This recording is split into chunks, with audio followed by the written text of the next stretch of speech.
very dear Father Justin, प्रिय सिस्टरगण और प्रिय माता पिताओं, भाइयों बहनों, और आज के विशेष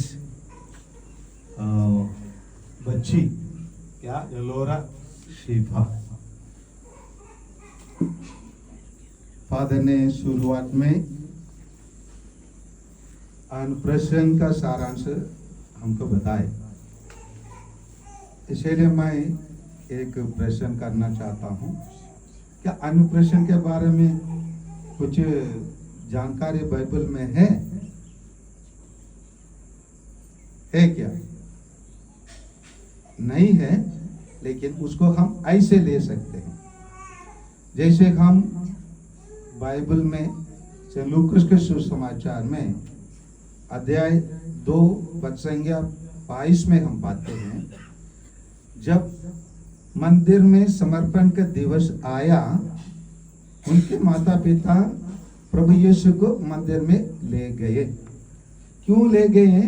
क्योंकि यह यहूदी लोगों का विधि रिवाज था। प्रभु यीशु कुछ विधि रिवाज को अपनाए, नहीं तो स्वर्गदूत कुछ बातों को माता मरियम, जोसेफ और अन्य लोगों को प्रभु यीशु के जन्म के पहले बाद में भी दर्शन देकर उनको बताते हैं, तुम लोग चरवा जाके वहाँ मिलो, आप लोग पाएंगे बालक यीशु को गौशाला में। ऐसे ही पाते हैं। और 3 राजा लोग आने के लिए उनके भी है ना तारा दिखाई देता है। उसी प्रकार कुछ रीति रिवाज को बाइबल में प्रभु यीशु स्वयं उन्होंने स्वीकार किया।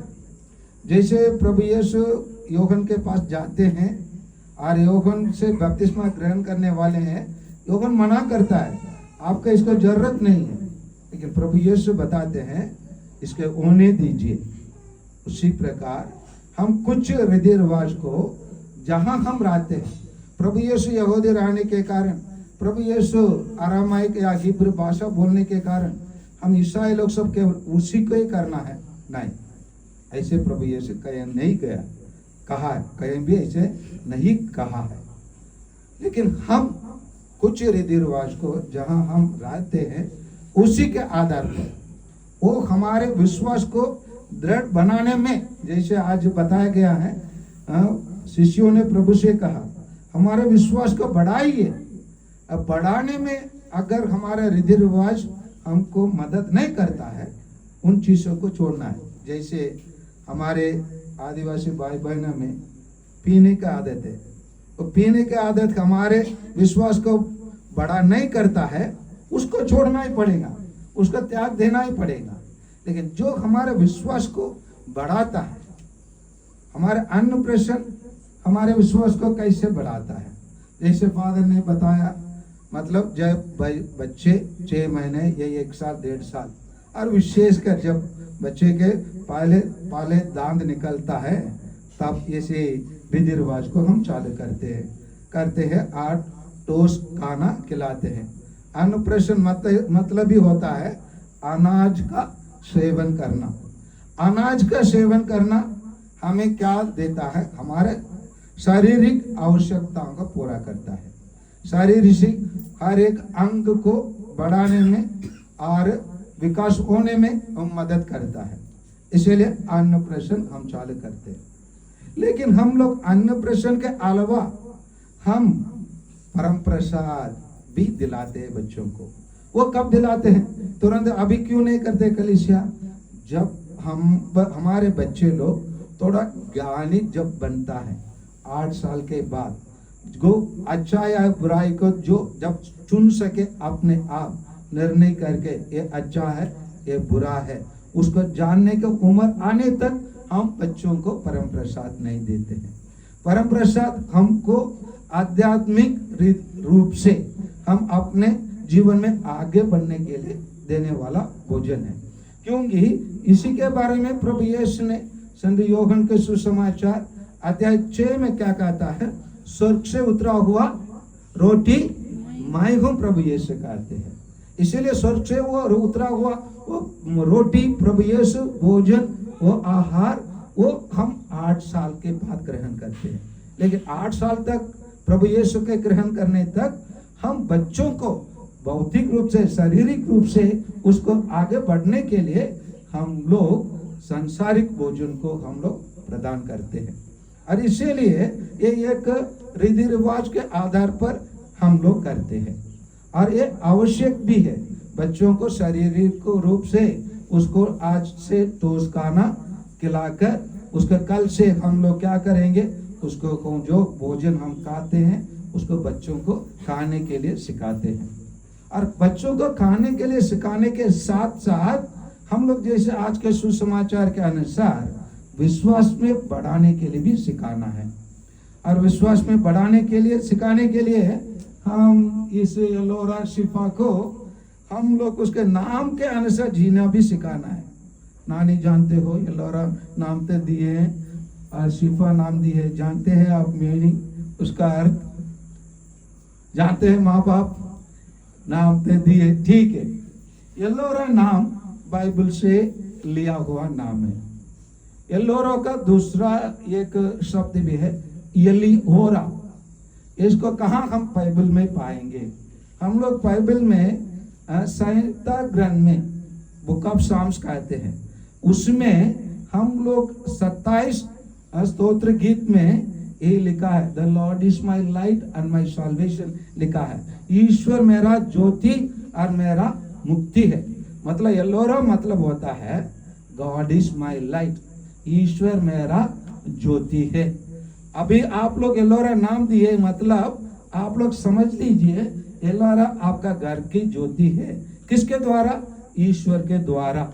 और इसका यल और नोरा भी कह सकते हैं। यल मतलब सन सूरज और नोरा रे, इसका मतलब होता है सूर्य का किरण होता है।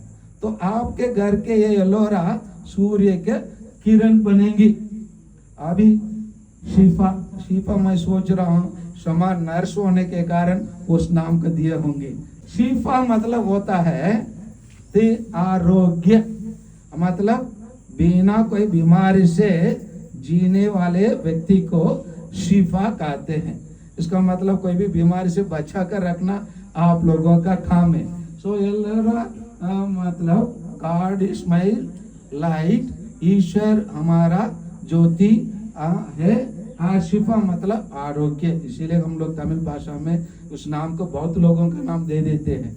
आरोग्य राज, आरोग्य मेरी, आरोग्यम, ऐसे नाम हम लोग भरपूर हम अपने भाषा में ऐसे नाम दे देते हैं। इसका शिफा मतलब आरोग्य। इसको आरोग्य रूप से देखभाल करना है हमारा काम है। और हम आज के सुसमाचार के अनुसार इस बच्चों को विश्वास में बढ़ाना हमारा काम है। विश्वास में कैसे बढ़ा सकते हैं? पहले हम स्वयं विश्वास के अनुसार जीना चाहिए, क्योंकि अगर हमारे पास कुछ है तो उसको हम दूसरों को दे सकते हैं। हमारे पास जो नहीं है उसको दूसरों को दे सकते हैं क्या? दे सकते हैं। अरे भाई मेरे पास वो नहीं है, पड़ोसी से मांगो उसके पास बहुत है बोल के हम पड़ोसी के पास भेज देते हैं। लेकिन विश्वास का इसे नहीं बोल सकते हैं, मेरे पास विश्वास नहीं है इसलिए इसे पड़ोसी से सीख जाओ, पड़ोसी से विश्वासी बनो, बोल सकते हैं? बच्चे प्रश्न करेगा। अगर आप मेरे को विश्वास में नहीं बढ़ा सकते हो तो आजकल के बच्चे बहुत स्मार्ट होते, प्रश्न कर लेते, फिर क्यों मेरे को जन्म दिए? प्रश्न करते बच्चे। इसीलिए हमको क्या करना है, अपने बच्चों को विश्वास में बढ़ाना है। कौन से विश्वास में? बेटा आप अच्छे पढ़ाई करना है, अच्छे काम खोजना है, अच्छे से कमाना है, और एक घर बनाना है, और एक गाड़ी खरीदना है, और टेस्ट करना है, यही विश्वास में ना? क्या नानी मुंडी गिला रही हो? बताइए कौन से विश्वास में? ईश्वर में, प्रभु यीशु के विश्वास में। प्रभु यीशु के विश्वास में बच्चों को हम लोग जीवन जीने का कला सिखाना है। जब हम बच्चों को कैसे हमारे विश्वास में जीवन जीना है, जीने के लिए हम स्वयं उसके लिए नमूना बनना है, आदर्श बनना है, तब तो हमको देखकर बच्चों लोग उदाहरण के लिए मैं बता रहा हूँ, आप लोग जैसे मैं बोलता हूँ वैसे आप लोग करेंगे ना? यस और नो? अरे पैसा थोड़ी मांग रहा हूँ, पूछ रहा हूँ। जैसे मैं बोलूंगा वैसे आप लोग करेंगे ना? जी हम बोले, हाथ ऊपर कीजिए, करिए ना, बगल वाला के जैसे कीजिए। और आपके अभी आपका हाथ को आपके गाल में लगाइए सब। सबको देखिए ना, अभी कहाँ हाथ लगाए सब। मैं कहाँ हाथ लगाने के लिए बोला? गाल में लगाने के लिए। अब बोले कहाँ हाथ लगाए? क्यों लगाए? क्योंकि मैंने जो किया उसी का आप लोग देखे, भले आप लोग सुने, जो मैं बोलता हूं उसका करने के लिए तो बोला हूं, लेकिन आप लोग नहीं किए। जो मैंने किया उसका आप लोग सभी लोग किए। इसी प्रकार अगर हम विश्वास में नहीं जिएंगे, हमारे पोता पोती नाता नाती सब क्या करेंगे? विश्वास में नहीं जिएंगे। समझ में आ रहा है? अगर विश्वास में जीना है तो सबसे पहले कौन जीना है? हमको।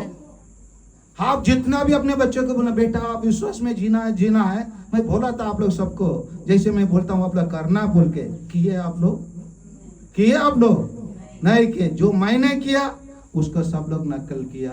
मैं गाल में लगाने के लिए बोले, सब नाक में लगाए, क्योंकि मैंने नाक में हाथ लगाया, इसीलिए आप लोग सब किए। इसीलिए विश्वास में बढ़ना मतलब हमारा विश्वास अटल होना चाहिए, दृढ़ होना चाहिए, मजबूत होना चाहिए। जब हमारा विश्वास अटल रहता है, मजबूत रहता है, हम लोग क्या है? विश्वास में आगे बढ़ेंगे। उदाहरण के लिए हम लोग सब विश्वास करते हैं, हम बहुत सारे चीजों में विश्वास करते हैं। हम लोग इसी प्रकार हम बहुत सारे चीजों में हम लोग विश्वास करते हैं, लेकिन उससे बढ़कर हम किससे विश्वास करना है?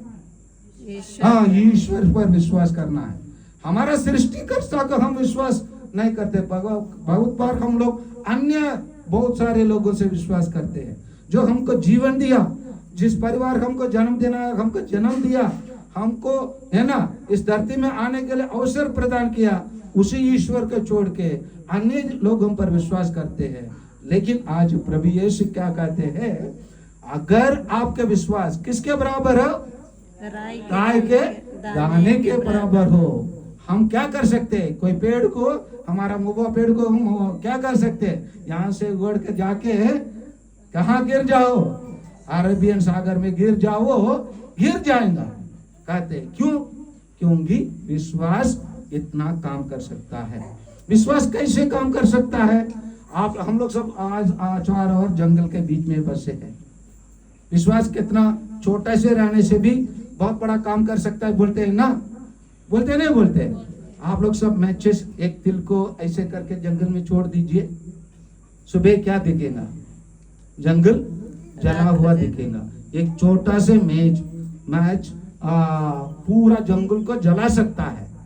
हमारा विश्वास क्या हमको बढ़ा नहीं सकता है? नहीं बढ़ा सकता है, बढ़ा सकता है। आप बढ़ा सकता है तो आइए हम प्रभु यीशु पर पूर्ण विश्वास करें। क्योंकि प्रभु यीशु पर कैसे विश्वास करना है उसको हम लोग एक स्त्री से सीख सकते हैं। एक स्त्री को रक्त स्रोत बीमार से पीड़ित थी। उसका कहानी सुने हैं। वो मन ही मन क्या सोचकर प्रभु यीशु के पास आए? अगर मैं जाकर प्रभु यीशु के कपड़े का एक पल्ला नहीं, वो सोचकर आई मैं प्रभु यीशु के पास जाऊंगा, 2 सुई लगाने के लिए बोलूंगी और मैं चंगा हो जाएंगे बोल के सोच कर आई ना।